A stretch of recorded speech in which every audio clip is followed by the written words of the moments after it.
Protocol ప్రకారం ఖచ్చితంగా MLA camp ఆఫీసులో ముఖ్యమంత్రి రేవంత్ రెడ్డి ఫోటో పెట్టాల్సిందని కాంగ్రెస్ పార్టీ మండల అధ్యక్షులు హమీద్ అన్నారు. రాజన్న సిరిసిల్ల జిల్లా గంభీరావుపేట మండల కేంద్రంలోని కాంగ్రెస్ పార్టీ కార్యాలయంలో ఆ పార్టీ మండల అధ్యక్షులు హమీద్ ఆధ్వర్యంలో పాత్రికేయుల సమావేశం ఏర్పాటు చేశారు. ఈ సమావేశానికి జిల్లా ఉపాధ్యక్షులు తిరుపతి, బీసీ రాష్ట్ర అధికార ప్రతినిధి వర్ష హనుమన్లు హాజరయ్యారు.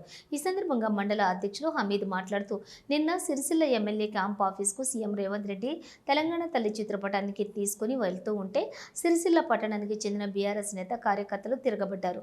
పోలీసులు శాంతి భద్రతలను కాపాడాలనే ఉద్దేశంతో బీఆర్ఎస్ నాయకులు మమ్మల్ని కొట్టి చంపే ప్రయత్నం చేస్తేనే వారిపై లాఠీచార్జ్ చేశారు. ఆ సందర్భంలో మాపై కూడా పోలీసులు లాఠీచార్జ్ చేశారు. తంగళ్లపల్లికి చెందిన 2 కార్యకర్తలకు కూడా గాయాలయ్యాయి. బీఆర్ఎస్ నాయకులు కాంగ్రెస్ పార్టీపై బురద జల్లే ప్రయత్నం చేస్తున్నారు అని మండిపడ్డారు.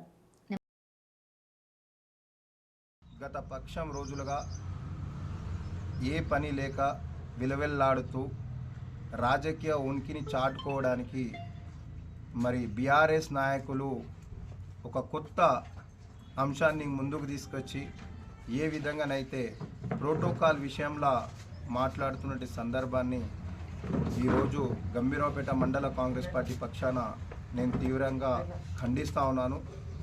మరి గత 9 సంవత్సరాలు మీరు అధికారంలో ఉన్నప్పుడు మీకు తెలియదా ప్రోటోకాల్ సిస్టమ్ ఏందో? మరి ఆనాడు